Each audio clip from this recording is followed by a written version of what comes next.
Today I'm with Shaun Nesbitt, CIO of Seqwater. Welcome to our show, Shaun. Thank you very much, Darshana. I'm going to ask a very broad question. What's the role of a CIO?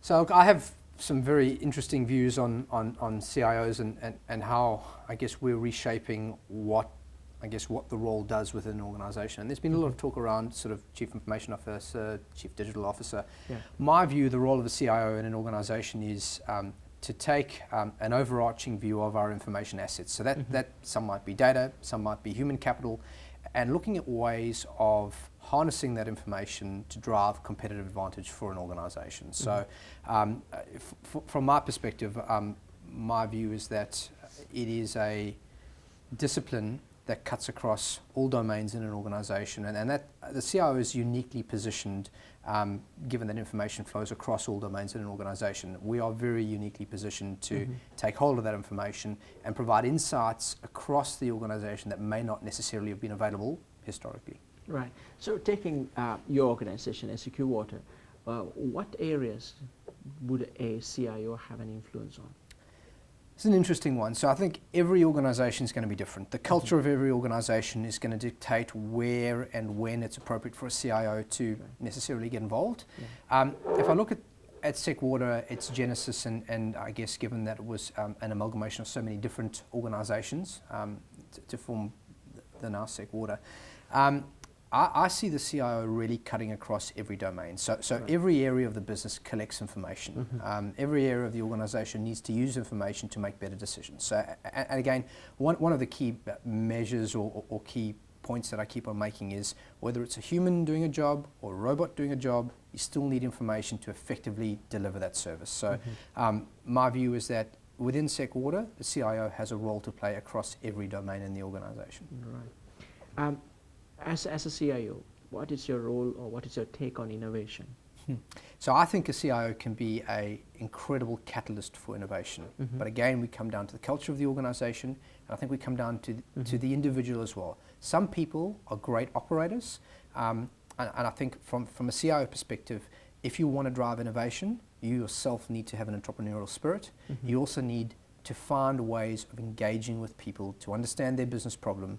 And again, as I keep on saying to most of my staff, our job is to help the business solve problems.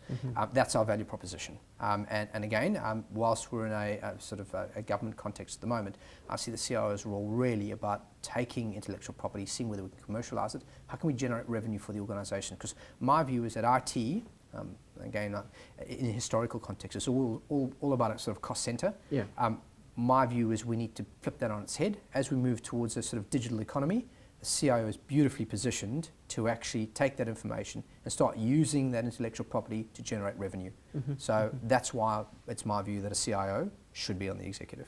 Yeah. Shaun, you mentioned digital economy. Yes. So IT is changing. Traditionally, these strategies have to be long-term.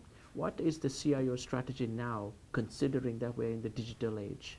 So look, timeframes need to be shorter. Seqwater, I guess, given that we are a critical infrastructure business, given that we need to provide long-term water supply to the people of Queensland, I think obviously the business's model is a longer-term view of the world. However, in terms of shorter horizons, what we are able to do is look for those disruptors that might be sort of bubbling up. And again, look at our data sets, look at our information and what we can do sort of short-term, medium, long-term to help drive better efficiencies for the business. And obviously the result would hopefully be a benefit to the people of Queensland as well. Yeah.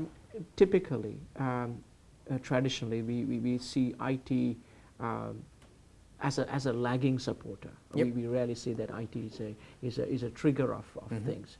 Now, considering this and considering the organization culture, do you see sort of like an opportunistic time for any activities to be initiated end of financial year or when there's a shift in change of government? What would be the ideal time to introduce a new agenda from IT? I don't think there's any ideal time. My view is that any change that you want to introduce into any environment needs to be managed carefully. So part of that is, I guess, building that burning platform, getting buy-in from whoever the key stakeholders are, generating support not only from your peers, but also from the people that are going to help make it happen.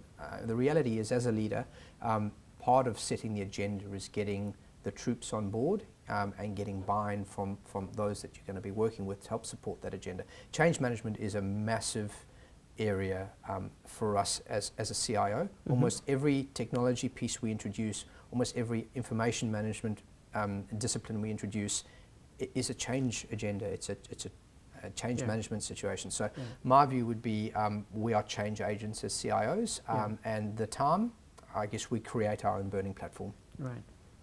Talking about the change agent, you yourself will be now changing your positions. Correct. So how does Shaun Nesbitt prepare for the transiting positions? So, look, generally speaking, within the environments that I've been privileged enough to work in, I have an amazing team that works with me. They have incredible capability.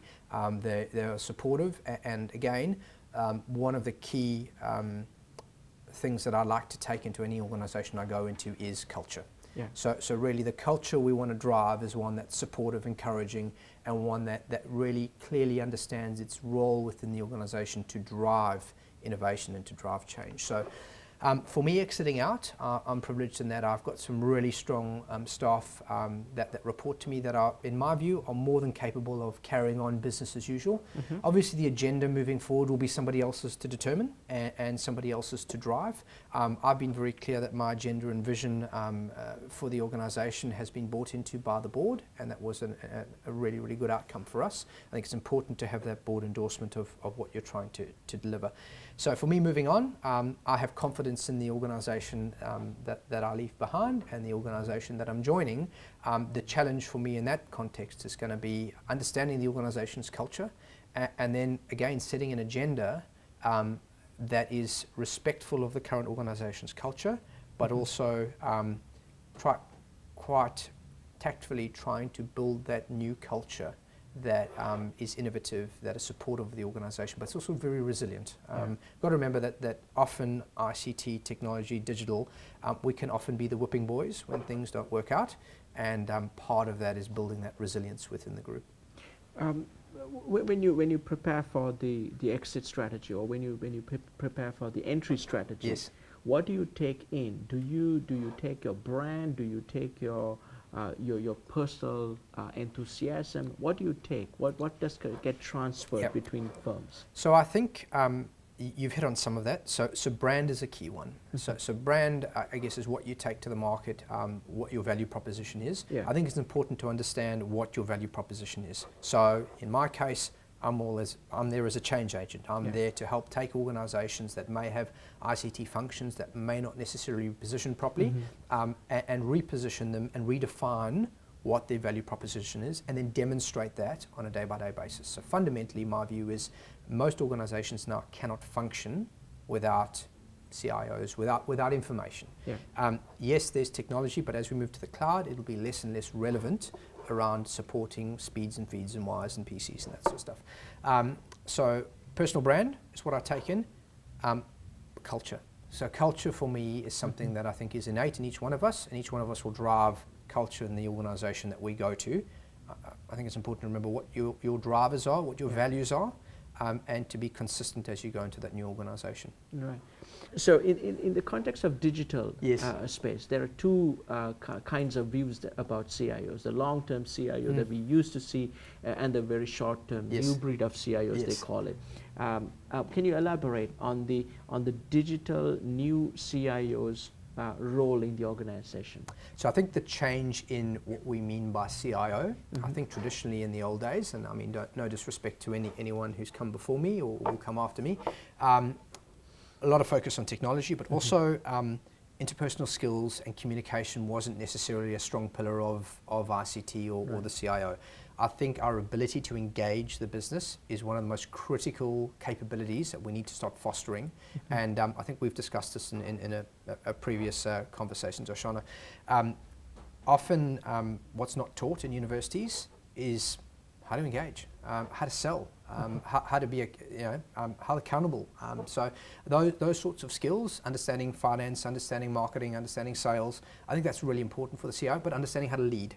So again, if you aren't able to take your people along the journey, it's going to be very difficult to be successful. Yeah. The other tier to that is around that short and long-term agenda. I agree, there are some short-term needs and an ability to ramp up very quickly, but all those decisions need to be made in context of that longer-term strategy. We don't want to just be plugging holes without doing it in the context of the long-term strategy. Otherwise, we have to redo over and over again. Right. Last question, Shaun. Yes.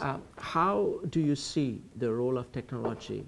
We got cloud, we got mobile, analytics, Internet of Things, massive new developments. What would be the future like? So look, it's an interesting question. I guess for me, all of those things are just tools in our toolbox.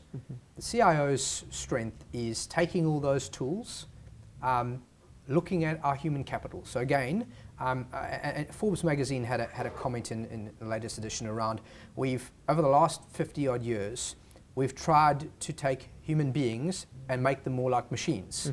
But we've now got to the point where machines are actually better at doing machine things than humans.